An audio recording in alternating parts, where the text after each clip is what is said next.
책이 중심이 되는 사회에서는 당연히 독서 토론도 많이 열려야 한다. 전문가의 고전 강독을 듣는 모임이 아니라 지금 여기 우리의 삶을 다룬 책을 매개로 참가자들이 자신의 내면을 여는 자리여야 한다. 온라인 독서 토론도 나쁘지 않지만 오프라인 모임이 더 좋다. 그런 모임이 지역 공동체 네트워크의 중심축이 되는 풍경을 상상한다. 아니, 그런 모임이 바로 지역 공동체 네트워크의 중심축이 되는 풍경을 상상한다. 나이나 재산에나 성별에 관계없이 같은 동네 이웃이라는 이유로 사람들이 열흘이나 보름에 한 번씩 모여 책을 놓고 자기 생각과 경험을 자연스럽게 말하고 듣는 공간. 책을 읽고 의견을 차분히 말할 수 있는 사람이라면 독거노인도, 미혼모도, 외국인 노동자도 모두 환영받는 자리. 그렇게 지역과 지식이 결합하는 세상, 아직은 그냥 꿈이다.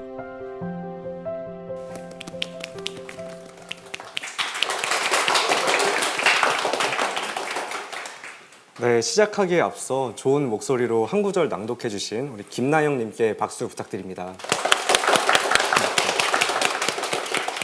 네, 안녕하세요. 장강명 작가님의 신작 책 이게 뭐라고 북 토크 콘서트 진행을 맡은 용인시 청년협의체 용인 청년 네트워크 위원장 최홍서입니다.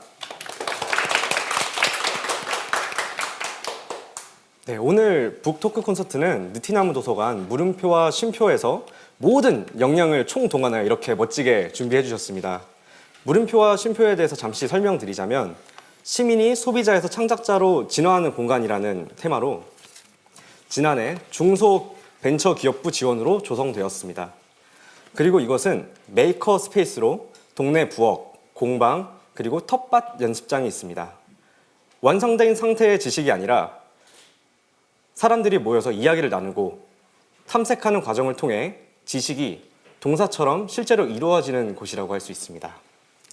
자, 지금 이곳에는 용인시 청년 여러분 10분을 모시고 철저히 방역을 지키며 온라인, 유튜브 라이브와 오프라인에서 동시에 진행하고 있습니다. 이후 Q&A 시간에 온라인으로도 참여가 가능하시니까요. 유튜브 댓글을 질문을 달아주시면 감사하겠습니다. 청년과 함께하는 뉴노멀 시대 읽고 쓰는 삶이란 주제로 함께 이야기를 나눠주실 장강명 작가님을 소개합니다.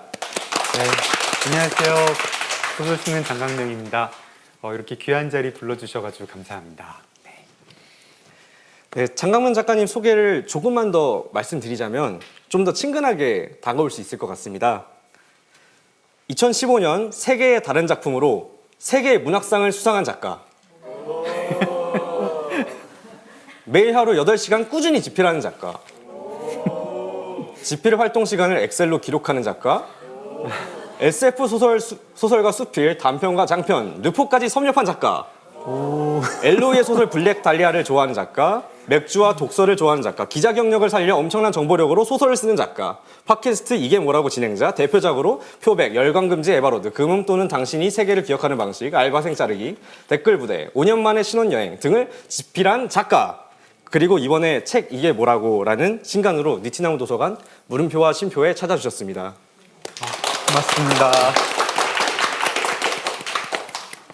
제가 이렇게 먼저 느티나무 도서관이랑 조금 인연이 뭐 별건 없는데 그냥 얘기를 하고 싶은데요.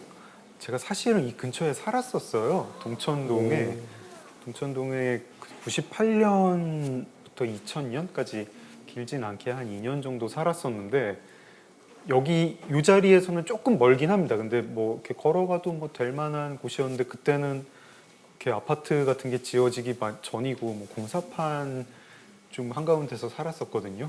그래가지고 너무 살기 힘들어가지고 그때 부모님이랑 같이 살다가 저는 안 되겠다 하고 학교 근처에 고시원으로 이사가서 이후로는 계속 이제 독립을 해서 살았는데 몇 년 만에 다시 오니까 한 20년 만이죠. 다시 오니까 동네가 정말 이렇게 상점벽해가 됐네요. 이렇게 아파트촌이 되었고 또 느티나무 도서관이 제가 있을 때는 없었어요. 없고 제가 이제 서울로 간 다음에 몇 년 있다가 생겼는데 아까 사서님 설명을 들으니까 이런 곳이 있구나. 내가 지금 사는 동네에 근처에 이런 곳이 있었으면 좋겠다. 이게 또 뭐 시립이나 구립이나 뭐 이런 게 아니라 사립 도서관이고 뜻 있는 분들이 모여가지고 만들었는데 기존의 어떤 도서관 운영 포맷 같은 것들이 있잖아요.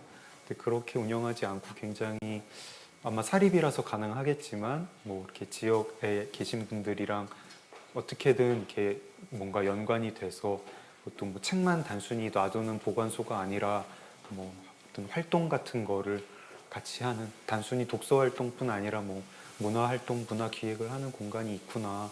그래서 굉장히 잠깐 둘러보는데도 되게 기분이 묘하더라고요. 하필 또 살던 곳에 이렇게 생기냐 이런 게 있었고 좀 긴 기사가 있으면 댓글에 아 길어서 못 읽겠다 누가 요약 좀 뭐 이렇게 해주 뭐 이런 요청이 많이 오고 또 내가 세 줄 요약해 준다는 식으로 이거 요약 이렇게 이런 얘기임 하고 뭐 심지어 저도 한창 볼 때 그렇게 되더라고요. 기사가 길면 스마트폰으로 볼 때 아니면 뭐 컴퓨터로 볼 때 처음에 한 두 문당 정도 보다가 그냥 쭈르륵 내린 다음에 그냥 댓글에 누가 요약해 놓은 게 있으면 그거 보고 이제 거기서 전쟁 벌어진 거 댓글 전쟁 보면서 대충 이런 얘기군 하고 넘어가고 다른 거 보고 다른 거 보는 게 다 좀 쓸데없는 건데 뭐 누구 뒤태 뭐 논란 뭐 이런 거 막 그렇잖아요. 별 알아야 되지 않아도 되는 정보인데 누구 뒤태 논란 뭐 누구 뭐 열애설 뭐 거짓 해명 논란 뭐, 뭐 앞에 꼭 뭐 속보 단독 막 이런 거 붙어 있고 막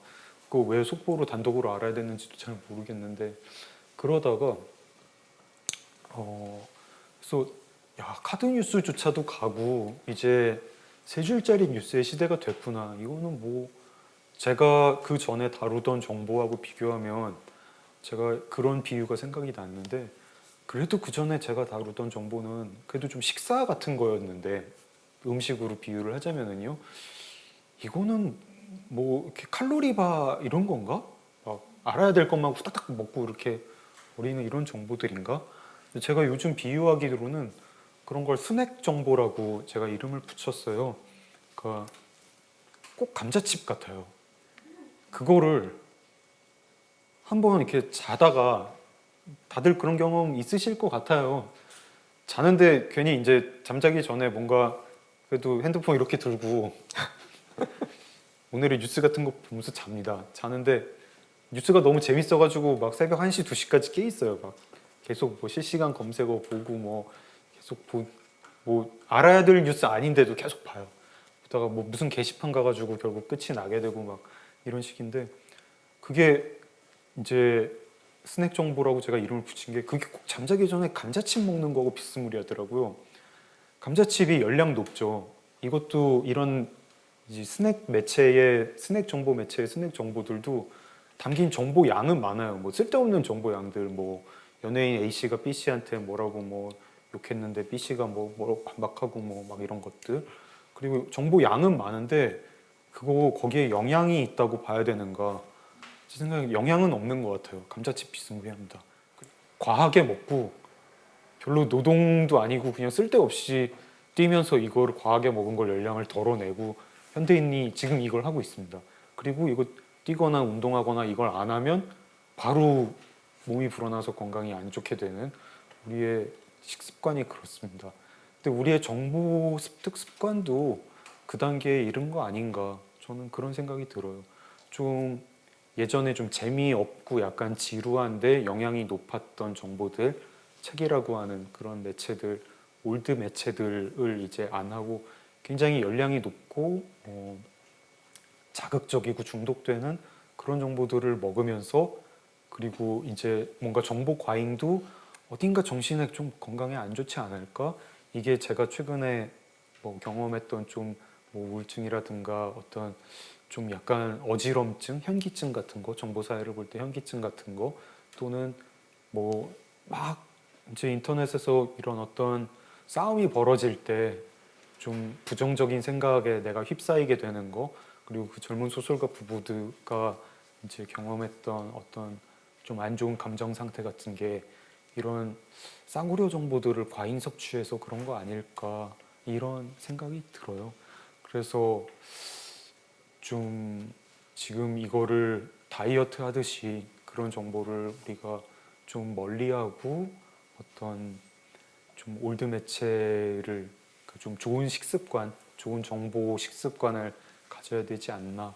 뭐 그런 생각을 요즘 하고 있습니다. 이제 책이 중심이 되는 사회다 또는 뭐 올드 매체 이런 얘기를 하면 사람들이 조금 오해를 하세요. 그래가지고 이제 독서 모임을 하는데 뭐 거기서 뭐 자본론 같은 거 보고 뭐그 고전 뭐 이런 거 읽고 막 같이 읽고 강독 듣고 뭐 이런 거를 하자는 얘기냐로 오해를 하시는데 제가 생각하는 건 그런 건 아니거든요. 제가 생각하는 거는 책도 사실 쌍방향 매체가 될 수 있다. 그리고 우리 얘기를 좀 책으로 써보자 그런 얘기입니다. 그러니까 내가 뭔가 한국 사회에 부조리한 게 있다 또는 뭐 내가 용인시에서 청년으로 살면서 아니면 뭐 여러분 다 한국 사회에 되게 만족하시면서 사는 거 아니죠? 학교에서건 뭐 직장에서건 어디선가 뭔가 부조리한 게 있고 아니면 또 나만의 어떤 경험이 있고 할 때 그거를 뭔가 표현하고 싶다는 욕구가 있을 겁니다. 표현하고 싶다는 욕구가 있을 때 이거를 트위터나 페이스북에 짧게 아유 X발 X 같다 막 이렇게 뭐 이렇게 짧게 쓰면 배설이 되는 것이고 이거를 좀 모아서 길게 내가 처한 환경이라는 게 이런 것인데 나는 이렇게 생각하고 이게 문제가 뭐라고 생각하고 이걸 좀 어떤 책에 가까운 길이로 써서 다들 저자가 돼서 남의 얘기도 그렇게 책으로 접하고 이렇게 소셜미디어가 아니라 그런 나라가 되면 얼마나 좋을까. 자기 얘기가 없는 분이 없어요. 자기 얘기가 없는 분이 없는 게 제가 학생들한테 글을 가르칠 때 첫 수업 시간에 부모님이나 가장 친한 친구의 제일 슬펐던 경험이나 무서웠던 경험에 대해서 듣고 에세이를 써 오라고 하거든요. 그걸 하면은 이제 저도 놀라는데 여기 계신 분 중에 혹시 부모님이 제일 살면서 슬펐던 경험이나 무서웠던 경험이 뭔지 아시는 분 계신가요? 일단 그거 자체를 우리가 부모님이랑 몇십 년을 살아도 잘 안 물어봅니다. 어머니 아버지가 살면서 제일 무서웠던 경험이 뭔지를 그 숙제를 하다가 대부분 처음 알게 돼요. 그런 일이 있었어? 이러고 그 얘기를 들으면 너무 신기합니다. 왜냐하면 그 우리 앞선 세대 분들이 한국 현대사라는 게 굉장히 굴곡이 크기 때문에 상상도 못했던 일들을 겪었던 분들이 많습니다. 그리고 여러분이 겪는 일도 거꾸로 우리가 부모님의 경험을 이해하지 못하는 것, 못 들어봤던 것처럼 여러분의 경험도 이거 다 알겠지라고 생각하는데 바로 부모님도 그런 일이 있었어? 니네는 그러니? 뭐 이거를 제대로 얘기를 안 해주면은 모를 정도로 그게 기록이 돼야 될 이야기들이 저는 굉장히 많다고 생각합니다. 근데 그거를 소셜미디어에 또는 댓글창에 올리면 아는 사람들만 보고 그냥 사라져버리는 여러분들 경험이 되게 남이 경청할 만한 가치가 있는 경험들이에요. 그리고 그거를 제대로 전달하는 이거를 제대로 어떤 휘발되지 않게 제대로 전달하는 방식이 올드 매체들 아닌가, 좀 책이라는 매체 아닌가 그렇게 생각을 하고 있습니다. 사실 그 소셜 미디어의 글들이라는 게 보면은 이제 뭐 카카오톡으로 우리가 뭐 누구한테 글을 보낼 때 그게 읽고 쓰기라고 생각하진 않잖아요. 말하고 듣기를 글자로 하는 것일 뿐이고 저는 SNS에 올라오는 글들의 상당수도 읽는 글이 아니라 보는 글이고 그냥 말하는 거를 고친 거라고 생각하는데 생각 안 하고 이제 반응해가지고 얘기하는 거라고 생각하는데 그런 거 아닌가. 뭐 지금은 하여튼 좀 너무 먼 꿈이기도 하고 또 이런 얘기를 들으면 대부분 막 이렇게 뭐랄까 이게 그럴싸한 것 같긴 한데 이게 가능할까? 또 뭐 책을 한 권 쓴다는 게 되게 부담이 되니까 가능할까? 그런데 일단 꿈이라도 그렇게 꿔보고 있습니다. 자, 지금부터는 이제 질문을 받고 네, 작가님께서 이제 즉석에서 답변을 해주시는 순서를 하도록 하겠습니다. 네, 혹시 현장에 계신 분들 중에서 질문을 하고 싶다. 이것만큼은 꼭 물어보지 않고서 집에 갈 수 없다. 이런 분이 계시면 손을 들어주시고요. 네. 지금 아직은 네. 네. 이동훈 선생님께서 네. 네. 안녕하세요. 이동은이라고 하고 이 동네에서 그냥 활동을 하고 있어요. 지내고 있는데 그 읽고 쓰는 삶에 대해서 말씀해 주셨는데 제가 얼마 전에 그 라디오스타의 성동일 배우님이 나온 걸 보고 네. 그분이 이제 연기하는 것을 기술자로 얘기를 하셨더라고요. 예. 그래서 보통 우리가 연기를 하거나 뭔가 영상을 뭔가 이렇게 배우다 이러면 되게 예술을 하는 사람이라고 생각을 하는데 네. 기술자라고 하는 관점으로 생각해 보니까 되게 다르게 생각이 되는 거예요. 네. 근데 읽고 쓰는 것도 사실은 뭔가 작가님 이렇게 되면은 되게 딱 그런 느낌이 있잖아요. 네. 근데 만약 읽고 쓰는 것에 대해서 뭔가 기술자라고 하는 관점이 딱 들어가면 뭔가 그 부분에서 어떤 것을 기술로 생각을 하고 뭔가 읽고 쓰는 삶에 적용을 할 수 있을까? 약간 이런 게 좀 궁금했어요. 네. 왜냐하면 저도 이제 글을 쓰고 있는데 그러니까 글 쓰는 것이 너무 힘들고 그러니까 사실 그쵸. 그러니까 뭐 세 쪽짜리 글을 쓰는 것도 굉장히 어렵고 이런데 일종의 약간 글쓰기 꿀팁 같은 거를 물어볼 수 있지 않나? 약간 이런 거를 여쭤보고 싶었습니다. 저는. 네, 고맙습니다. 테크닉으로서 글쓰기를 이제 바라보는 이제 단계에 대해서 저는 좀 이렇게 생각합니다. 아직 여기가 이론화가 안 됐고, 그 음악이라든가 연기라든가 이 정도의 연구가 안 이루어지고 어떤 말하자면 화학이 등장하기 전에 연금술의 단계? 그런 것 같아요. 뭐 이걸 금으로 만들려면 뭐 처녀의 피를 구해오고 뭐 유니콘의 뿔을 구해와라 이런 수준의 말이 작법서에 많이 써 있어요. 뭐 호흡을 가다듬어라 이런 게 써 있는 작법서도 있고 그리고 그런 게 진짜 있습니다.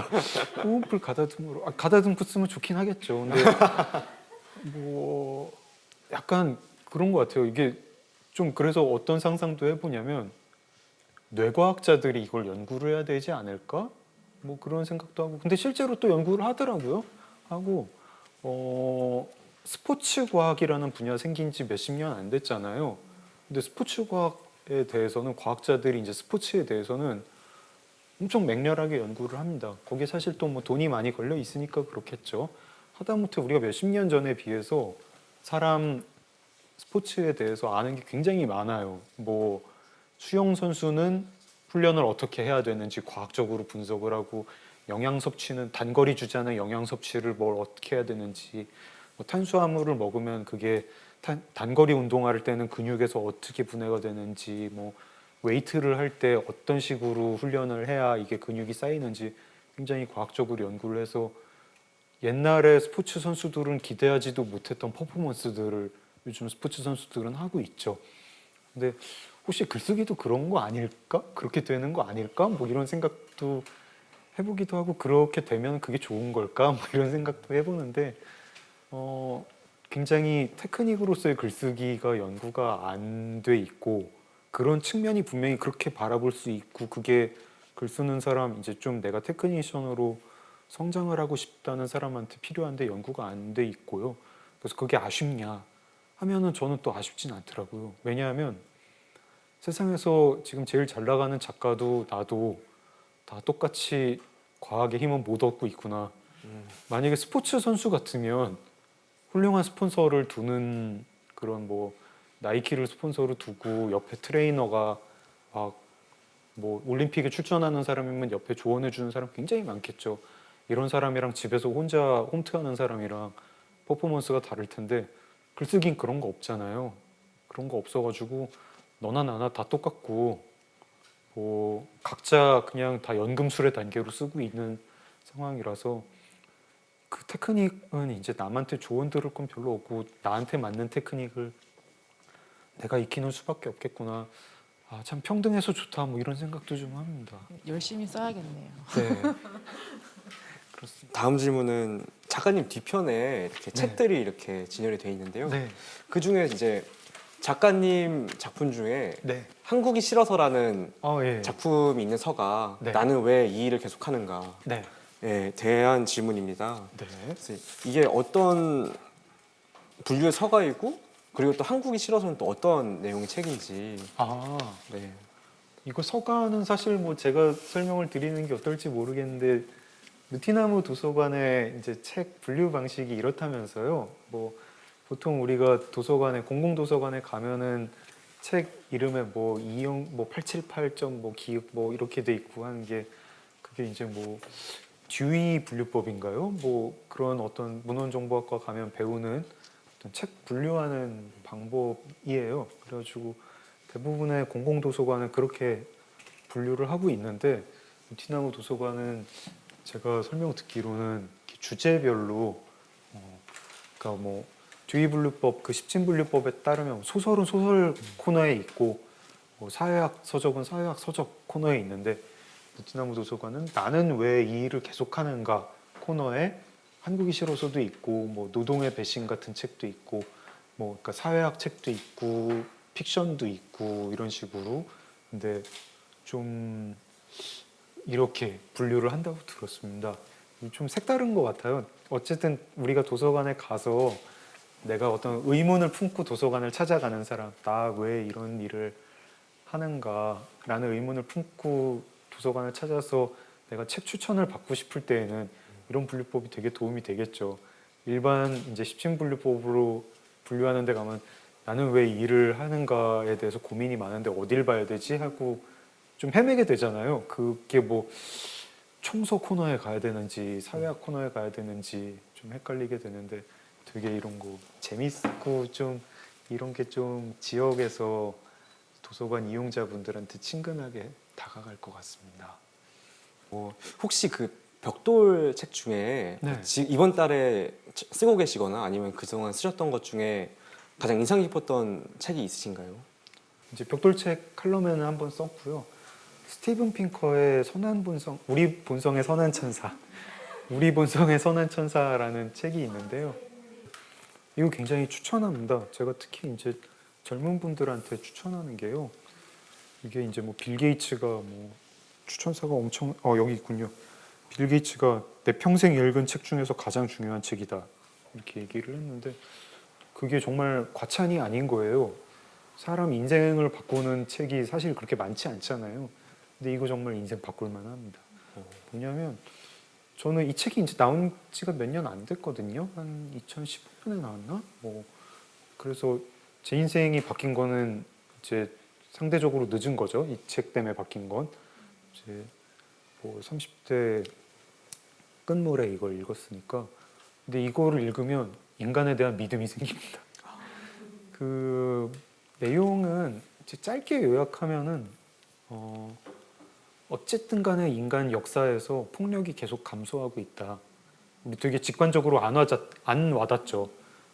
야, 지금 나날이 가면 갈수록 더 폭력적인 일들이 벌어지는 것 같은데 역사적으로 정말 증거들을 가득 이제 채우고 뭐 여러 가지 이론도 소개를 하는데 폭력이 감소하고 있고 우리가 지금 진보하고 있다. 인류라는 종이 호모사피엔스가 등장한 이후로 계속 폭력이 감소하고 진보하고 있다. 그리고 이게 그냥 우연이 아니라 어떤 이성과 과학의 힘이다. 그리고 문학의 힘이라고 하는 부분도 되게 비중 있게 나옵니다.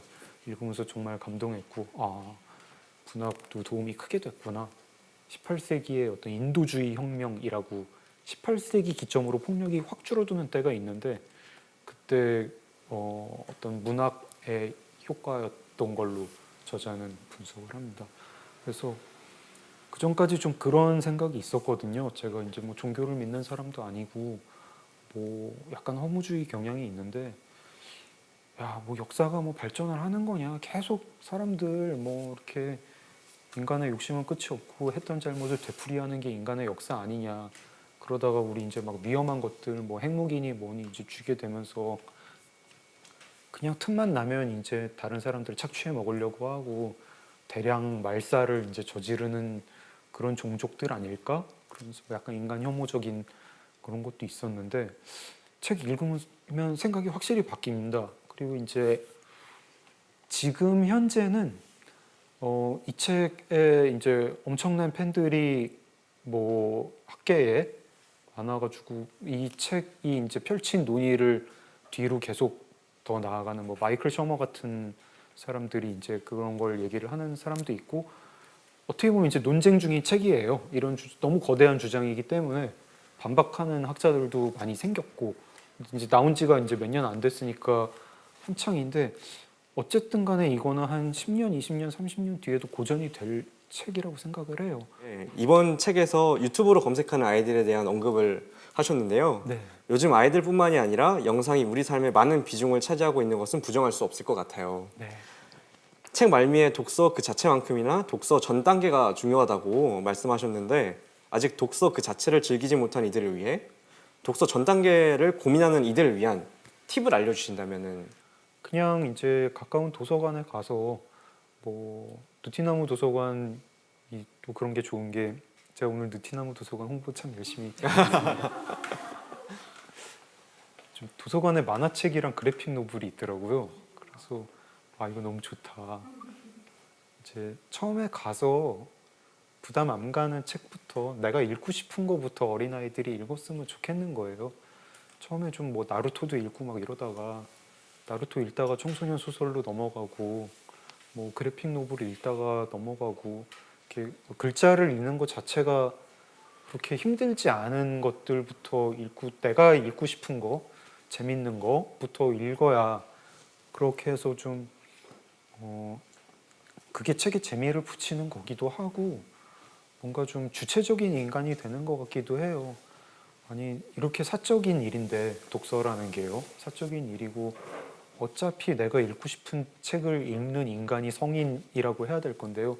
내가 사고 싶은 걸 사는 사람, 내가 하고 싶은 걸 하는 사람이 성인인데 그것도 훈련을 받아야 되지 않겠어요? 우리 고등학생, 중학생한테 하고 싶은 일 하라고 하는 영역이 뭐가 있나요? 뭐 수학책 중에 네가 배우고 싶은 챕터만 배워. 뭐 통계는 건너뛰고 집합만 배워. 뭐 이러지 않잖아요. 그냥 아이들 머리를 이렇게 열어놓고 한 초등학생 때부터 고등학생 때까지 제 생각에는 아이들 머리통을 열어놓고 야 이만큼은 들어가야 된다고 쑤셔 넣는 과정입니다.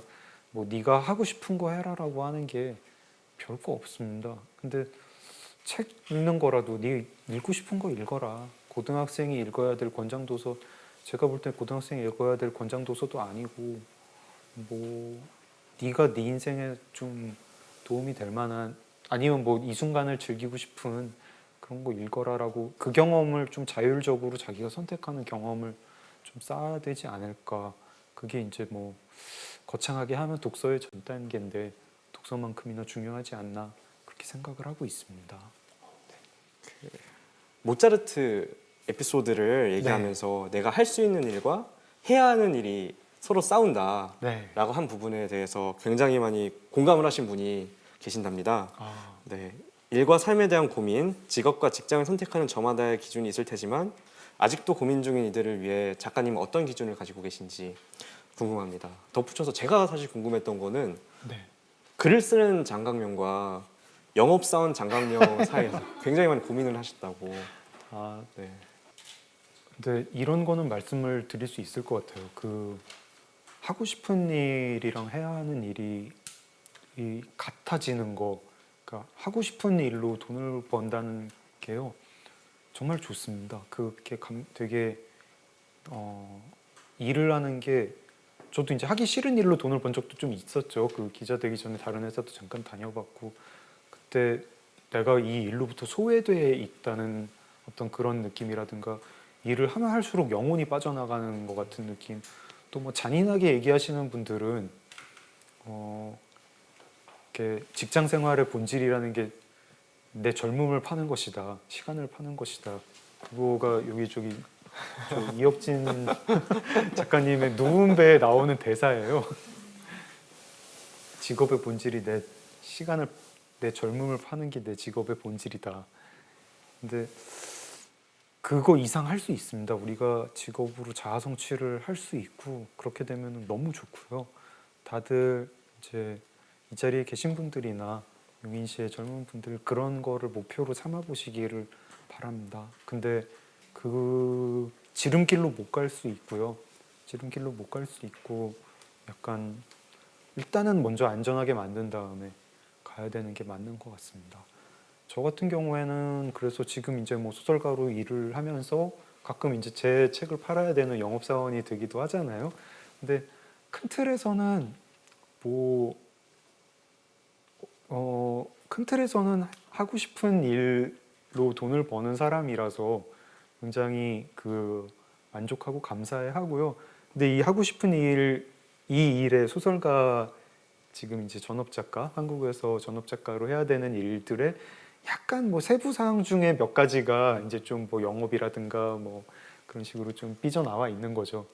삐져나와 있는데 이 정도면 감사해야지 이러면서 또 그게 힘이 됩니다. 그렇고 다들 참 그렇죠. 내가 하고 싶은 일을 하면서 돈을 벌치기를 일단 그렇게 개인이 되기를 바라고, 또 그런 사회가 좀 됐으면 좋겠고 그렇습니다. 한국 사회 숙제인 것 같아요. 네. 제가 마지막으로 궁금했던 게 한 가지 있었는데요. 네. 이 책 표지에 보면은 네. 손을 이렇게 해가지고 예. 네. 그래서 입을 약간 이렇게 하고 계신데 혹시 그 표지의 의미가 어떤 건지. 저도 이렇게 표지 시안이 이렇게 와가지고 별 의미는 못 여쭤봤는데요. 그냥 표지 시안을 보고 이제 홍보 영상 같은 거 촬영 같은 거 할 때 재미로 이렇게 한 적은 여러 번 있었는데 그냥 편집자님하고 농담만 했습니다. 이게 무슨 포즈일까요? 하면서 반가사유상 포즈인가? 중생들이요. 그런가? 그런 농담만 했습니다. 그러면 이 공식 명칭을 방가사유상 포즈라고. 네. 함께 지어볼까요? 방가사유상 포즈. 네. 그래서 저희가 이제 끝나고 이제 이 포즈로 다 단체 사진을 하나 방가사유상 네. 책 이게 뭐라고 표지 사진으로 이렇게 해보도록 하겠습니다. 그러면은 자, 이것으로 장강명 작가님과 함께한 청년과 함께하는 뉴 노멀 시대의 읽고 쓰는 삶, 책 이게 뭐라고 작가님, 이제 장강명 작가님을 모시고 한 북토크 콘서트를 이곳으로 마치겠습니다. 감사합니다. 고맙습니다.